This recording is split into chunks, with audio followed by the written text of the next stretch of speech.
Evo Morales se entrenó en la escuela de Fidel Castro, quien desde el primer momento determinó que la justicia es para perseguir a los opositores y que no se aplica a ellos. Ahora está en una trifulca entre el dictador en jefe y el dictador en ejercicio. Hoy vamos a analizar la situación de Bolivia con alguien que la conoce perfectamente, Carlos Sánchez Berzaín, exministro de Defensa y Presidencia de Bolivia y director ejecutivo y fundador del Instituto Interamericano para la Democracia con sede en Miami. Bienvenido, Carlos. Vamos a hablar específicamente sobre esta trifulca que hay entre el señor Evo Morales y Luis Arce Catacora. Poner en contexto primero qué es Bolivia hoy. Bolivia hoy es una dictadura, ha perdido la democracia hace muchos años, es una dictadura satélite de Cuba y Venezuela y es una partida en narcoestado. Esas tres características, dictadura, satélite del socialismo del siglo XXI y narcoestado, configuran todo lo demás. Y es el hecho de que Evo Morales, que es el dictador en jefe, se está peleando con el dictador en ejercicio, que es Luis Arce, a quien él puso en el poder para recuperar el control del gobierno para la dictadura el año 2020, y están chocando entre ellos no por cuestiones ideológicas, no por cuestiones programáticas, ni siquiera por cuestiones relativas a su proyecto criminoso del socialismo del siglo XXI. Están chocando por cosas absolutamente materiales que son más bien características del crimen organizado que de la política. Se pelean porque Arce Catacora ha tomado el control desde que meses después que llegó al poder, de todo el aparato del Estado, que es un sistema de ingreso, de corrupción y de control de movilización de personal, porque en Bolivia el mayor empleador es el Estado.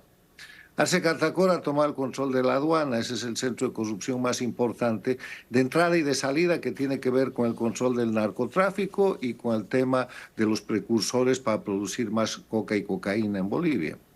Ha tomado el control de las importaciones de diésel y gasolina, que además de ser una fuente extraordinaria de corruptela, es un mecanismo de elemento esencial para la producción de la cocaína como precursor.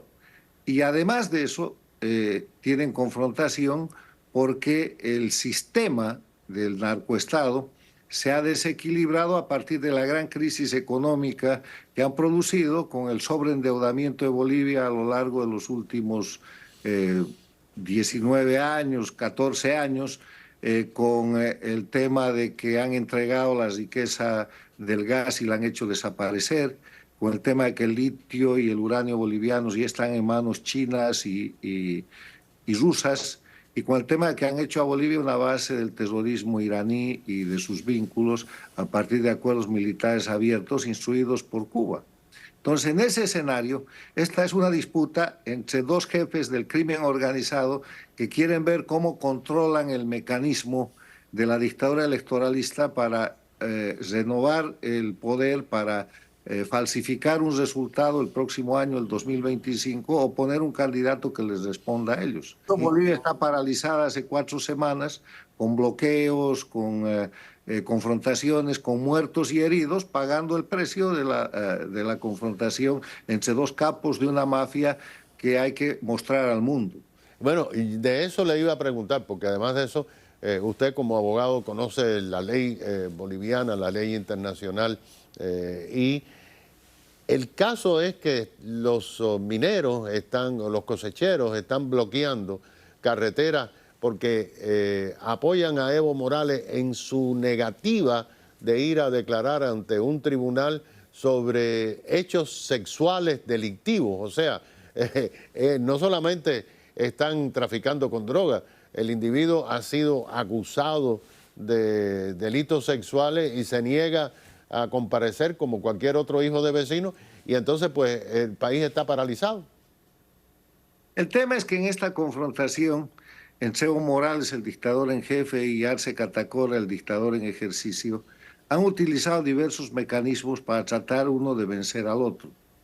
El proyecto de Evo Morales es derrocar a Arce Catacora, y el proyecto de Arce Catacora es encarcelar o eliminar a Evo Morales.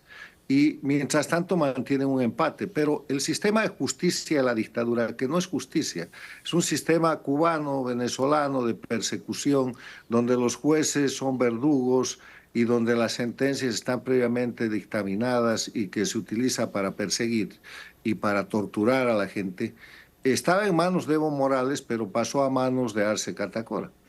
Y Arce Catacora utilizó ese mecanismo de la pseudo justicia dictatorial, primero para alabar a Evo Morales, porque Arce Catacora se posesiona y al día siguiente llega Evo Morales de la Argentina y le limpian todas las acusaciones que tenía, acusaciones de narcotráfico, de masacres sangrientas, de asesinatos, de conspiración, de crímenes, de corrupción, pero además de trata de menores, de violación, de tráfico de personas y de delitos como pedofilia y estupro. Eso le limpia el sistema, le limpia el propio Luis Arce a Evo Morales. Y ahora que se confrontan, aparece que el manejador, el dueño de ese aparato de persecución judicializada que llaman Poder Judicial en Bolivia, Arce Catacora, lo utiliza contra Evo Morales y le aparece reabriendo causas. Entonces el último incidente es una causa por pedofilia y por estupro reabierta, no es nueva, contra Evo Morales en Tarija, donde Evo Morales ve la mano de Luis Arce y entonces para parar esa comparecencia ante una justicia dictatorial que sabe que lo va a mandar a la cárcel. Además, en este caso sería con justicia mandarlo a la cárcel, porque hay pruebas de eso, no solamente de delitos sexuales que comete Evo Morales en Bolivia, los ha cometido bajo el amparo de la dictadura cubana en Cuba y bajo el amparo de Fernández Kirchner en la Argentina, cosa que está en investigación. Entonces, Evo Morales lo que hace contra esta movida de la justicia dictatorial, de su propia justicia, porque sabe cómo funciona, es bloquear el país y ahí estamos. Pero es el último incidente de varios que se han realizado, entre los que cuenta, por ejemplo, otra tecla que maneja el gobierno dictatorial de Bolivia, es amenazar a Evo Morales con la extradición de su ex jefe antinarcóticos, un señor de apellido Dávila, un coronel que está preso y requerido por la justicia norteamericana porque todos los jefes antinarcóticos de Evo Morales resulta que han sido narcotraficantes. Ya el general Saravia estuvo preso en Estados Unidos, ya otra estuvo condenada y ahora la justicia americana está atrás de Dávila.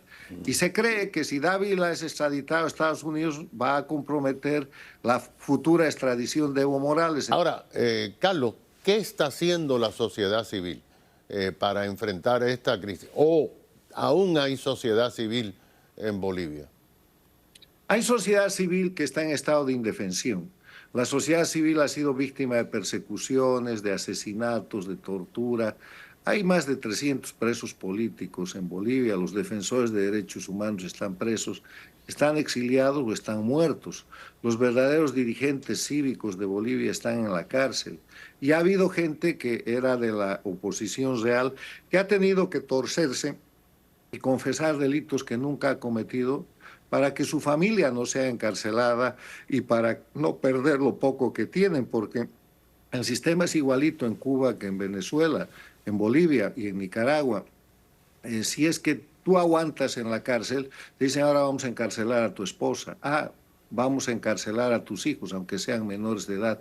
Entonces la gente se quiebra y termina confesando delitos que no ha cometido. Y en ese escenario hay que resaltar el miserable, criminal y vergonzoso papel de la oposición funcional con nombres. Jorge Quiroga Ramírez, Carlos Mesa, Samuel Doria Medina, gente que aparenta ser democrática, que sale al exterior y hace discursos en contra de la dictadura de Venezuela, no se meten con la de Cuba. Bueno, muchas gracias, Carlos. Carlos Sánchez Berzaín, director ejecutivo del Instituto Interamericano para la Democracia, exministro de Defensa y ministro de Gobierno en Bolivia en los tiempos de democracia. Enseguida regresamos.